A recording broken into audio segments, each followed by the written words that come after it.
Halo semua, kembali lagi dengan aku Rita.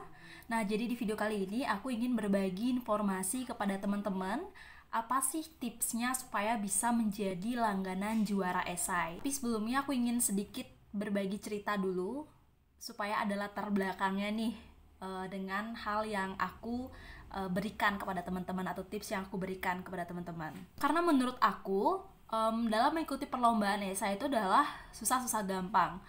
Jadi susahnya itu kita tidak tahu bahwa di kompetisi A yang membuat juri tertarik itu ide atau inovasi seperti apa. Terus dalam bentuk program kah, dalam bentuk produk kah, dalam bentuk aplikasi kah, dan lain sebagainya. Atau bahkan kita tidak tahu apa masalah yang dewan juri sukai jika kita angkat, itu kita tidak tahu. Kalau dan biasanya aku tahu ketika aku menggunakan tips yang akan aku berikan di terakhir nanti gitu. Contohnya seperti ini. Aku pernah mengikuti sebuah perlombaan di kompetisi A. Nah, saingan aku ini cowok, ya kita panggil sajalah namanya si Budi ya.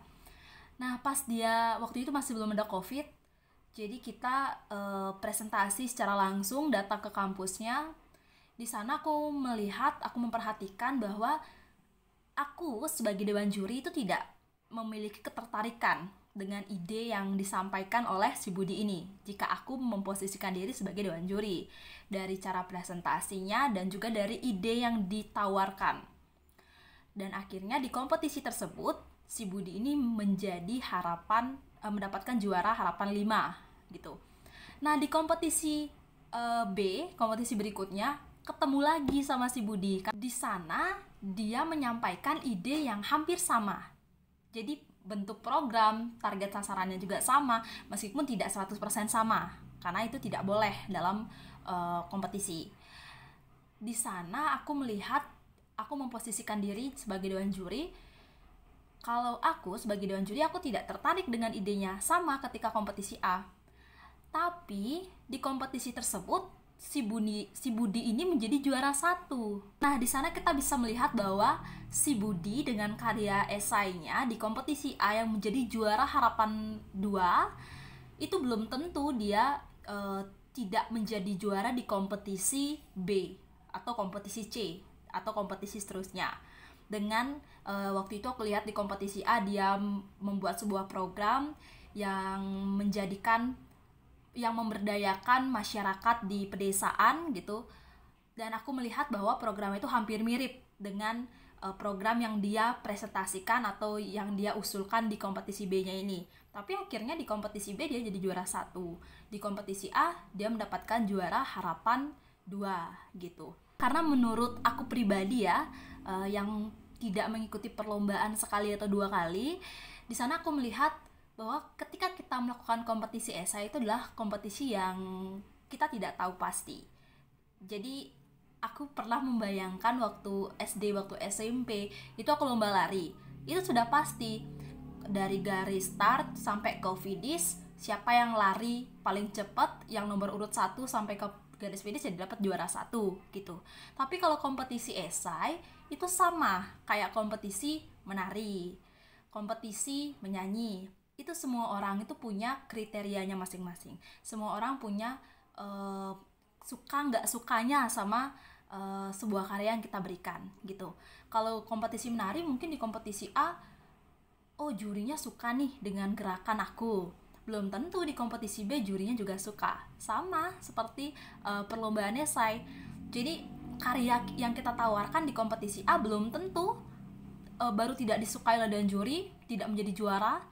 Belum tentu di kompetisi B juga seperti itu gitu. Dengan kondisi seperti ini, itu gimana nih caranya untuk menjadi juara, apalagi untuk menjadi langganan juara gitu. Jadi menurut aku memberikan satu tips buat teman-teman, yaitu konsisten dalam mengikuti perlombaan yang sudah pernah kalian ikuti. Maksudnya gimana? Jadi aku kasih contoh nyata yang aku alami sendiri. Tahun 2018 aku pernah mengikuti perlombaan di himpunan jurusan gizi di salah satu kampus. Itu nama kegiatannya itu adalah Nutrisi Pro. Nah, jadi gini, biasanya kalau kalian mengikuti sebuah perlombaan yang diadakan oleh kampus, universitas, Entah itu yang mengadakan himpunan jurusannya atau yang mengadakan organisasi yang ada di lingkungan kampus selain himpunan tersebut, atau pas di ulang tahun kampusnya atau universitasnya, itu biasanya ada perlombaan. Nah, biasanya itu ada lomba esai dan itu diadakan setiap tahun. Jadi perlombaan yang diadakan rutin setiap tahun oleh sebuah instansi itu adalah peluang besar untuk menjadi juara. Jadi waktu itu aku di tahun 2018 mengikuti perlombaan di himpunan jurusan gizinya ini. Nama kegiatannya itu Nutrisi Pro. Di sana aku lomba pertama kali di universitas tersebut, di kegiatan tersebut. Jadi itu pertama kalinya. Aku tidak tahu tipe jurinya menyukai ide seperti apa. Terus yang menjadi juara sebelumnya itu ide-idenya itu seperti apa, cara penyampaiannya bagaimana, itu aku tidak tahu. Karena itu lomba pertama di universitas tersebut dengan kegiatan itu. Nah, hingga akhirnya aku lomba dan aku menjadi juara 2 di sana. Tapi ketika menjadi juara 2 di sana, aku langsung lihat yang juara 1 tipe idenya itu seperti apa.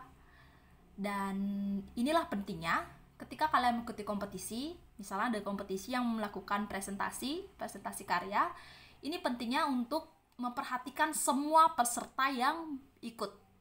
Supaya kalian tahu, si A seperti ini cara presentasinya, ini ide yang disampaikan, ini saran yang diberikan oleh juri, ini kritik yang diberikan oleh juri.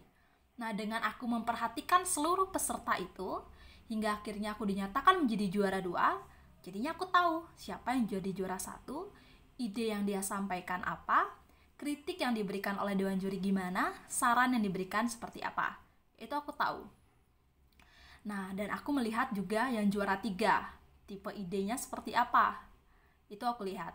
Kemudian aku lihat juga teman-teman yang tidak menjadi juara, tipe idenya itu seperti apa. Jadi setelah aku memperhatikan semuanya dan sudah penentuan juara, aku bisa menyimpulkan bahwa yang juara 1 tipe idenya adalah aplikasi. Aku sebagai juara 2 tipe idenya adalah program. Yang juara 3 tipe idenya adalah produk. Terus yang tidak dapat juara itu tipe idenya adalah produk gitu. Jadi aku sudah tahu bahwa ketika dewan juri juga memberikan saran kepada juara 1, memberikan kritik kepada juara 1, aku saring semuanya. Sehingga ketika di tahun berikutnya, universitas itu, himpunan jurusan gizi itu, dengan kegiatan Nutrisi Pro ini diadakan kembali dengan tema yang hampir mirip. Karena gini, kalau yang mengadakan adalah universitas, himpunan jurusannya, misalnya himpunan jurusan gizi, ya temanya juga tidak akan jauh terkait dengan gizi. Jarang aku melihat jika jurusan gizi melakukan kegiatan perlombaan, dia mau ngambil tema terkait dengan peternakan, terkait dengan teknik. Itu jarang aku lihat gitu. Hingga akhirnya aku di tahun depan, aku datang lagi untuk ikut berkompetisi dengan ide aplikasi. Karena aku tahu bahwa juri, ternyata di perlombaan ini tipe jurinya suka dengan aplikasi. Dan aku saring semua saran dan kritik yang diberikan dewan juri kepada si juara 1 tahun lalu. Aku kembangin lagi hingga akhirnya aku bisa menjadi juara 1 berturut-turut selama 2 tahun. Hingga akhirnya aku udah tamat gitu ya. Di kesimpulannya, dengan kita mengikuti perlombaan yang diadakan oleh suatu instansi dengan kegiatan yang sama setiap tahunnya, ya kita sudah tahu jadinya polanya seperti apa. Yang menjadi juara itu tipe idenya seperti apa, yang dewan juri sukai tipe idenya seperti apa. Karena biasanya kalau misalnya nih kayak aku pengalaman waktu itu, himpunan jurusan gizi mengadakan kegiatan namanya Nutrisi Pro, lomba esai, jurinya tiap tahun selalu sama. Yang diambil ya kemungkinan dosen gizi di sana. Jadi tiap tahun itu aku melihatnya sama gitu ya jurinya. Nah, di sana kita jadinya tahu polanya, kita tahu gitu. Jadi kita jelas nih apa yang akan kita buat karyanya, apa yang disukai oleh dewan juri gitu. Hingga akhirnya benar, ketika aku ikut lombanya itu ternyata memang dewan juri sangat takjub, sangat menyukai ya, karena aku sudah tahu Dewan Juri sukanya seperti apa. Jadi aku kemas sebaik mungkin, aku tawarkan kepada Dewan Juri. Jadi saran dari aku ya, kita konsisten untuk mengikuti perlombaan, dan caranya supaya bisa menjadi langganan juara atau mempermudah kita menjadi juara ya, kita mengikuti perlombaan yang sama setiap tahunnya, yang diadakan oleh kegiatan yang sama. Dengan catatan, ketika berkompetisi, seandainya teman-teman nggak jadi juara itu nggak masalah, tapi itu jadikan kalian pelajaran sebenarnya polanya seperti apa, ide yang disukai seperti apa, itu kalian bisa jadikan pelajaran. Kalian nggak perlu kok minta misalnya sama si A yang jadi juara 1, boleh nggak minta karya esaimu, aku mau lihat. Nggak perlu, kita cukup lihat di judulnya saja sudah jelas apa isi esainya itu, gitu ya.